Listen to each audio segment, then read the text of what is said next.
பற்றிய பிரேரணை ஒன்று பல்கலைக்கழக மானியங்கள் ஆணைக்குழுவினால் பாராளுமன்றத்தில் முன்மொழியப்பட்டது. இதன் அடிப்படையில் பல்கலைக்கழக மானியங்கள் ஆணைக்குழுவினால் டிசம்பர் 3ஆம் தேதி அனைத்து பல்கலைக்கழகத்துக்கும் கடிதம் ஒன்று அனுப்பி வைக்கப்பட்டிருந்தது. அக்கடிதத்தில் துறைத் தலைவர்கள் மற்றும் பிராதிபதிகளின் நியமனம் தொடர்பான எந்த ஒரு நடவடிக்கையும் மறு அறிவித்தல் வரை உடனடியாக ஒத்திவைக்குமாறு குறிப்பிடப்பட்டிருந்தது.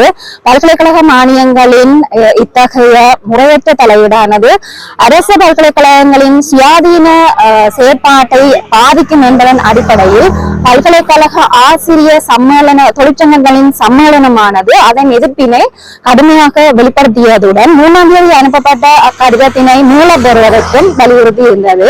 எனினும் பல்கலைக்கழக மானியங்கள் ஆணைக்குழுவானது துறைத் தலைவர்கள் மற்றும் பிராதிபதிகளின் நியமனம் தொடர்பான தமது கருத்தினை நியாயப்படுத்தி மீண்டும் ஒரு பதில் கடிதத்தினை டிசம்பர் 18ஆம் தேதி அனுப்பியிருந்தது.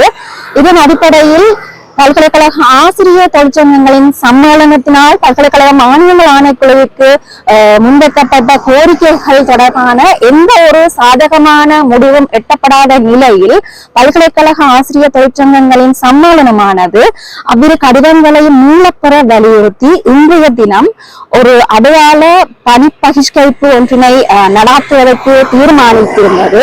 இந்த வகையில் வவுனியா பல்கலைக்கழக ஆசிரியர் சங்கமும் இத்தொழிற்சங்க நடவடிக்கையில் பங்கு பெற்று எமது முழு ஆதரவினை தெரிவித்துள்ளது.